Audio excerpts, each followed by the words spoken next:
Hello, this is Tony Blazer, back with another video for the Motocross Vault presented by Blinzall. I want to thank Blinzall for coming on board to sponsor everything I do here at the Motocross Vault. Their support is very much appreciated. If you would like to pick up some high-quality racing oil, we are also offering a discount code now. The discount code is VAULT20, that's V-A-U-L-T 20. If you put that in at the checkout at blinzall.com, you'll get a 20% discount on your next oil purchase.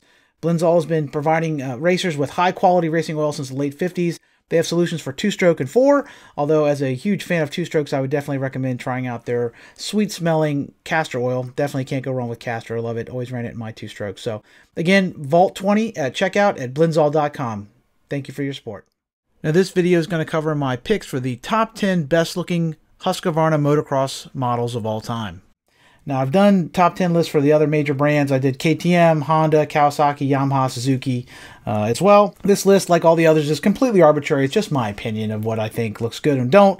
I'm sure some of you will disagree with some of my picks. I know there's some purists out there that only think Husqvarna's come from Sweden, but they've been around the block several times now. They haven't been Swedish machines since 1987. So unfortunately, the Swedish line of Husqvarna's ended a long time ago.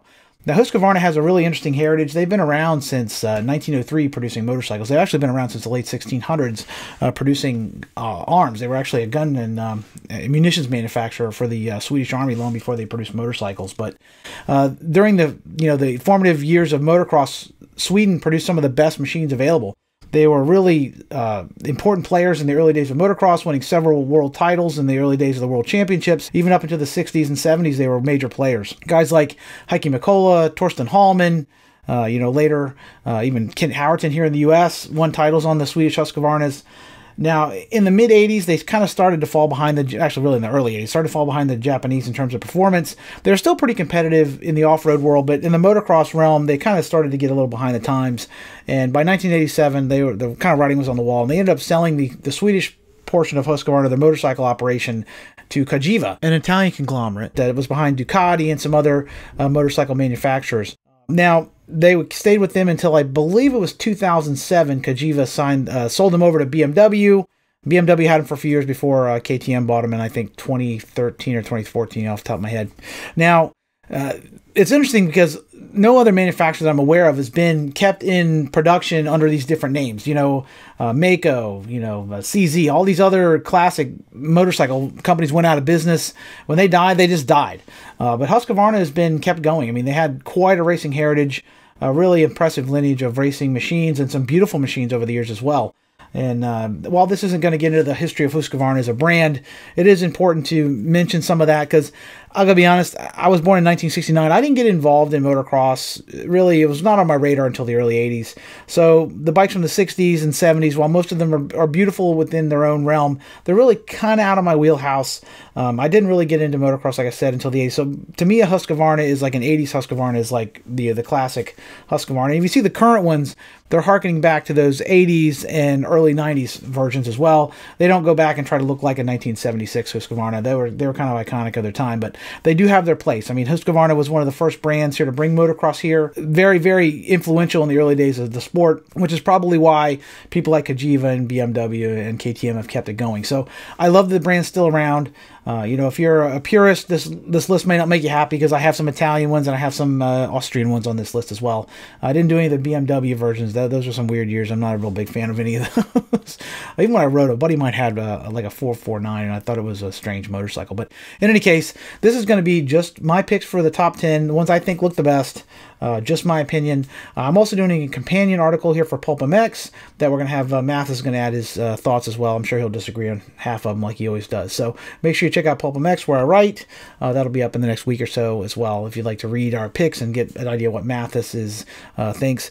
I think we're actually going to get Andy Jefferson, too, to chime in, the Bro Show. And if you're as old as I am, you remember him. He was one of the early fast guys on Husqvarnas in the late 70s and early 80s. One of the first black guys to actually do really well in motocross. He never reached the kind of heights that James Stewart and stuff did, but he really was a pioneer in terms of getting a little more diversity in motocross. So, again, this is going to be my top 10 list of Husqvarnas.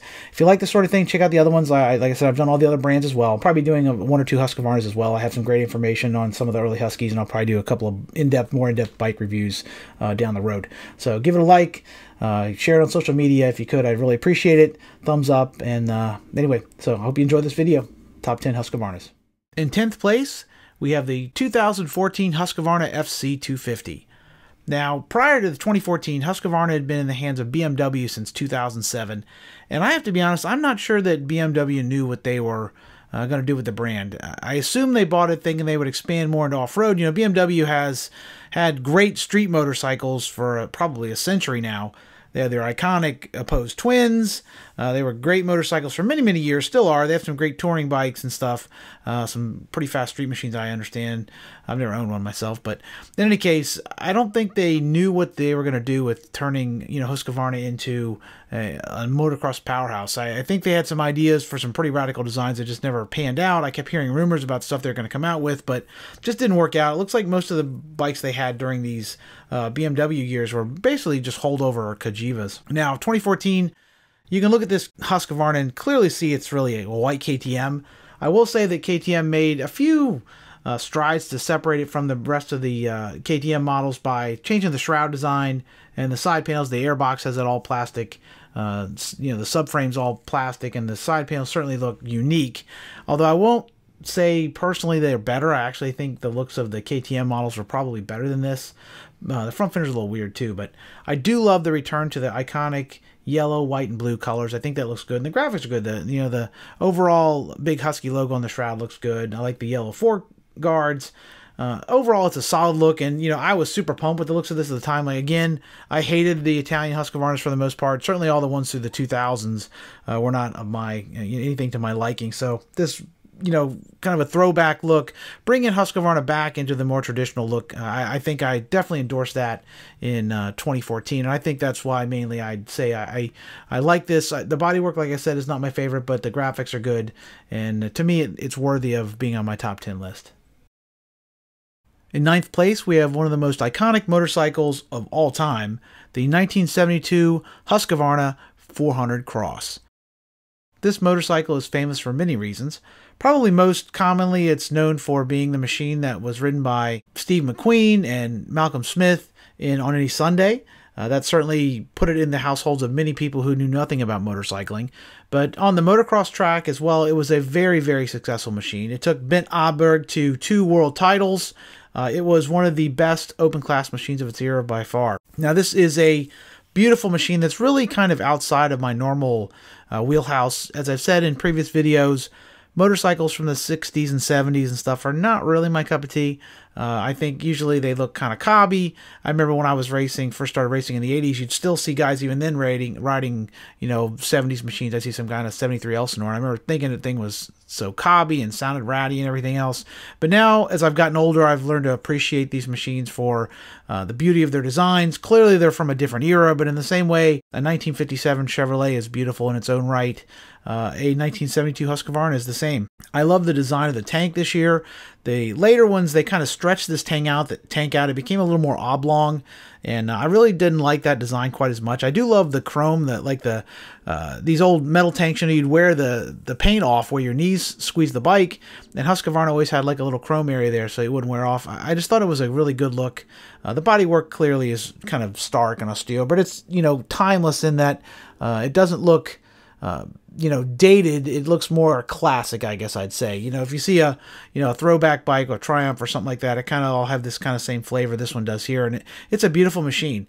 The fact that Steve McQueen rode it, like I said, was certainly made it very famous. He famously rode one on the cover of Sports Illustrated. It was produced for, I think, 4 years. I think 69 to 73, I think, was the years of this body style, this basic design, with some minor changes over the time. But to me, it's a timeless design, a beautiful design. Of all the 70s Husqvarnas, this is by far my favorite. Later on, when they started stretching the tank out and getting a little more travel, I think the proportions got a little less attractive, like a 1978 or something. While it's certainly a superior performer in most any objective way, I just don't think it's quite as beautiful as this early 70s model. To me, if you're not going to go with the white, yellow, and blue Husqvarna, this is the one that kind of means Husqvarna to me, and it's really one of the most beautiful machines ever built. In 8th place, we have the 2020 Husqvarna TC250. Now, personally, there's a lot to love about this design. They did a lot of things really well with these motorcycles in terms of performance and styling. I like the very minimalist graphics. The big H on the shroud is really cool, even though it's only half of an H. The overall design is very, very clean. I like the looks of it. I like the blue frame. Really, my only beef with this motorcycle is the side panel. It's just an abomination. I don't know what KTM is thinking when they stuck this thing on here. The ones on the regular KTMs are so much better looking. I assume it has something to do with the fact that they have this obsession with using like a plastic rear subframe. I don't know. The previous one had like a much better look, so it's weird. Even stranger that they went with a different color. I think maybe in 19 it was maybe white as well. So this for 2020 they went with even like doubling down on the weirdness of it by making it gray. It does look a little bit better when you stick graphics on it, but even then it just looks like something is wrong. The fact that there's like a big line to the middle of the darn thing. I don't know. Overall, it's not a bad looking motorcycle, which is why I put it on my top 10. It beat out a lot of machines that, Husqvarna has done over the years, but it would just look so much better if they clean that up. The KTMs in general are some of my favorite looking machines, and I know they're trying to differentiate it. Clearly, they want this not to look like a KTM, even though it does look like a KTM with a little bit different, shrouds and what have you. But I wish they'd gone a different route and not made it quite so weird looking. But I mean, I can't, like I said, I can't knock it too much, but it's always struck me as a strange choice. The overall motorcycle, though, good looking. I love this two-stroke that KTM came out with. It's a great engine. It looks great. I like the color of the clutch cover and the engine covers and stuff. Really, I can't be too hard on the motorcycle. It's good looking other than that one little weird thing. Next up in 7th, we have a classic piece of Swedish badassery, the 1983 Husqvarna 500 CR. Now, this is the first year for the iconic white, yellow, and blue graphics. I really love this change. The 81 and 82 models were a little bit kind of crazy looking to me. There was a lot of gold going on there, which was really the rage in the early 80s. And while I don't mind gold rims, gold everything else is a bit much.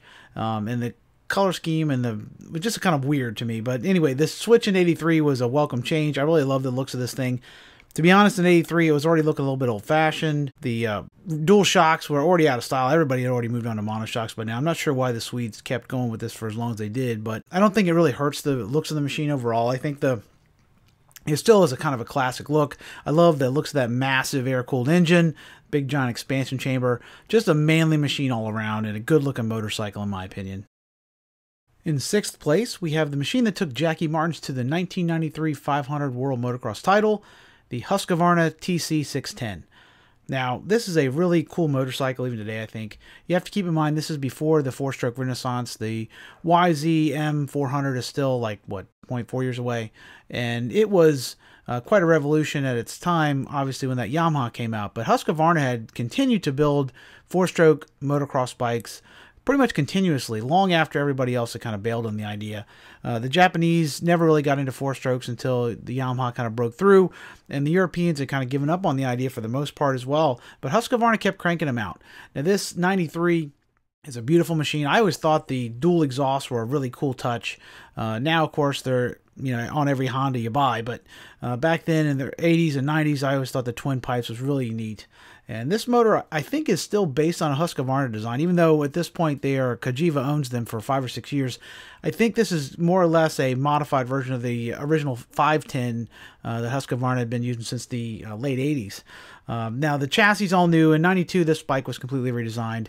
And I like this bodywork a lot. I quite love it. It looks great. A good buddy of mine had a 93, had the 360 two-stroke, and I didn't like the way it ran or handled. There wasn't enough steering lock in it. I crashed the thing trying to ride the damn thing. I just never felt comfortable on it after getting off a Japanese bike. It had a very different feel, but these things always look cool. Now, I never got to ride one of these.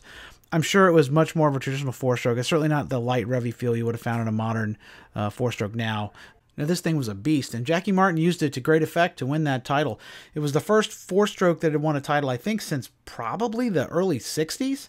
It had been quite a while, so at the time, it seemed like a real crazy outlier. I think most of us thought the Europeans were nuts to ride these four-strokes, but it was a harbinger of things to come, for better or worse. Within 10 years, the four-strokes would be ruling the motocross world pretty much. But in any case, this 93 was a forebearer to that, and a really, really handsome motorcycle all around, in my opinion. In 5th place, we have the all-new for 1991 Husqvarna 250 CR. Now, this is an important machine for Husqvarna in that it's the first really Cagiva designed all new Husqvarna since the acquisition in 87. In 88, 89, 90, they were basically just rebadged. In fact, they were clearly just rebadged Cagivas. They didn't even look like a Husqvarna. They just stuck some, Husqvarna graphics on a Cagiva WMX. Now, this machine was clearly still a Cagiva. All Husqvarnas going forward would be.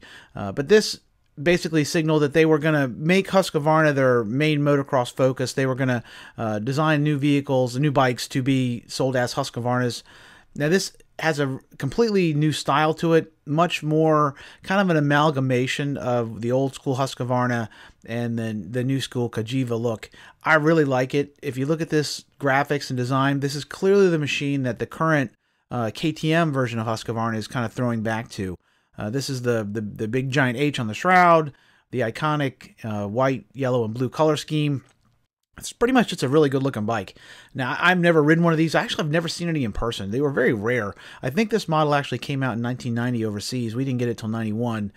They were rare during the 90s, at least here on the East Coast anyway. But that being said, it was a good looking motorcycle. Like I said, I love this iconic look. I think it's a really handsome design. And the 610 here, the 4-stroke, it has a little bit of a strange fender treatment in the back. I don't think it's quite as good looking as the 2-strokes were, but the overall design is really good look and a very, very handsome motorcycle to be sure. All right, we're getting into some heavy hitters here. In 4th place, we have the 1986 Husqvarna 250 CR. Now, 1986 is a phenomenal year for motorcycles in terms of overall appearance. I think all of them look great with the exception of the goofy-looking 1986 RM250. No offense to you Suzuki fans out there, but I thought that was pretty hideous. But in general, I think this is a great-looking motorcycle. Husqvarna was late to get things like dual shocks and what have you, but they kind of had a look that was all their own. And I really think they killed it here in 1986. I love these graphics. I love this iconic look overall. Handsome machine.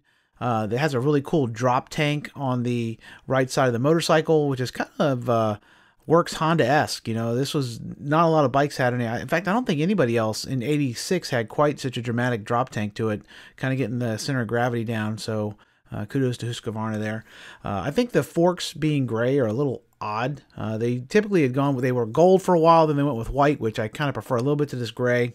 Maybe they were trying to copy the gray works Honda look. I don't know, but maybe they could have done a little bit better in that realm, but otherwise, it's a great looking motorcycle. I like the little Husky logo on the seat. The motorcycle, I just think is handsome. By this point, I don't think anybody in the U.S. was really riding them. In 85, I believe Mickey Diamond and maybe Danny Laporte were racing them on the U.S. circuit, but the riding was really on the wall by 86. Like I said, within a year, they'd be sold, and I think pretty much the only time they were being successful at all on the track was in the off-road world. But that being said, still a great looking motorcycle and one of my favorite Husqvarna looks of all time. All right, we're into the heavy hitters here. In the 3rd place spot, we have the 1985 Husqvarna 500 CR. Now, I love all these 85 Huskies. They're obviously very similar to the 1986 version. I kind of went back and forth on which one I preferred. In the end, I kind of went with the 85 because I like the graphics ever so slightly a bit better. I think the white forks look a little better than the gray forks in the front, but really we're splitting hairs here. They're almost identical in terms of appearance. This was the last year for, as I said, Mickey Diamond on Huskies before he made the jump to Factory Honda famously in 1986, went on to win back-to-back 125 titles. The fact that he wasn't really doing much on Husqvarna and then immediately was kicking everybody's ass probably should tell you a little bit about Husqvarna's actual performance at the time. This bike certainly wasn't the best machine you could buy in pretty much any class, in motocross at least. The cross-country versions were very good. The enduro versions, the 400 or 430 or whatever it was at that point, very good motorcycles. But in motocross, they were still like a little bit of a tick behind. Clearly, they were good enough that Cagiva saw some potential there to keep the brand going, but they were just, you know, maybe, I don't know if they were cash strapped or just hard to kind of compete with the Japanese. The Japanese are pretty much kicking everybody's ass in the mid-80s, so it's not too shocking. But in terms of appearance, this is a great looking bike. These are the high water mark, in my opinion, for the Swedish version of Husqvarna. I almost put it number 1. I was back and forth. You'll see the ones I pick here for number 2 and number 1, but I'm sure that'll probably torque a lot of people because they aren't Swedish machines. I'll spoil you that right now. But it's hard to go wrong with some of these newer ones. The newer ones are just gorgeous, and this is certainly beautiful for its time. You know, you have to take it in that context. It's great, but it's hard to beat the appearance of some of these newer machines that are just so sleek and beautiful. So I think easily I could have picked this number one. Like I said, I went back and forth with this. In the end, though, I decided to slot it in at number 3 here. All right, here in second place, we have the 2017 Husqvarna TC250. Now, I love the looks of these new Huskies. In general, I think they did a great job of kind of capturing the essence of the old school graphics with modern bodywork. I've been pretty clear that I think the new KTMs are my favorite looking motorcycles currently. I love the design of the bodywork. It's very, very handsome. And while I think the 2020 is maybe a step back from this slightly, in 2016, 17, 18, they really killed it. I love this bodywork. I like this side panel a lot. It's basically the exact same one you found on the KTMs. I think it's great looking. I like the shroud. This thing might even be better looking than the KTM variant. It's real close. I really love the looks of it. It's clean. The graphics are unfussy. It's got that iconic big Husqvarna logo on it, which I love. Just a nice tribute to the old school with a new school approach. I love the kind of Cerakote look to the clutch cover. I wish they'd done it on the other side. The other side's black. But overall, it's a good-looking machine. My only beef, I'm not a big fan of black rims, but that's the way everybody's going now, so oh well. And the rubber kind of holder for the exhaust is a little bit weird, but overall, a great-looking motorcycle. Whether it's the 4-stroke or the 2-stroke, I prefer the 2-stroke here a little bit. I always think 2-strokes are a little better than 4, but even the 4-strokes look great. Definitely an awesome look, and KTM is killing it with these. These new Husqvarnas are great motorcycles. Yes, they're basically a KTM with some minor little upgrades, but that's not a bad thing. I take this over a wacky Swedish bike that nobody wants. I mean, or not Swedish, I apologize. A wacky Italian or a BMW bike that nobody actually buys. I don't know what the actual sales figures are, but I bet it's 10 times what Husqvarna was selling when BMW had it. So the fact that these are essentially KTM clones is not necessarily a bad thing if it produces a better motorcycle. All right, drum roll please. In the number 1 position, we have the 2018 Husqvarna TC250. I love the looks of this bike. As I said, it's very similar to 2017. Really, the only difference is the graphics are slightly different. I actually kind of prefer the 17 shroud decal, but the yellow stripe running down the whole side of the machine is maybe a little bit much, and I prefer the yellow fork guards to the blue ones in the 17, but I mean, other than that, they're basically exactly the same bike in terms of appearance. Both are great looking motorcycles. Yes, they're very much white KTMs, but as I said earlier, that doesn't bother me. In general, if you're going to be a Swedish purist, I could see why you might have a beef with me putting one of these newer ones on here, but I just think they're great looking motorcycles. I mean, taken from any year, I think 20 years from now, these bikes will be right at the top of the list for people's choices in terms of appearance. They're sleek, they're clean, there's nothing really weird about them. Very, very good looking motorcycles, and ones that I think will hold the test of time. So there it is. There's my look back at the 10 best looking Husqvarnas of all time. I certainly hope you enjoyed this. If you did, make sure you check out some of the other ones I've done. As I said, I've done Honda, Kawasaki, Yamaha, Suzuki, and KTM. I don't know if I'm going to do any others. You start getting off the main brands and it gets a little weird there. It's hard to find pictures and what have you. But if you have any thoughts on something you'd like to see, please feel free to drop me a line. I'm at Tony Blazer on Twitter and Instagram. That's at TonyBlazier. I'm also available here. I'll respond to your comments. You want to leave a comment in the comment section here on YouTube or one of the other platforms like Facebook. I'm happy to respond. So I appreciate all the support. I certainly hope you enjoyed this. If you did, give it a like and a share on social media. I would very much appreciate that as well. So until we meet again, keep the rubber side down. Peace.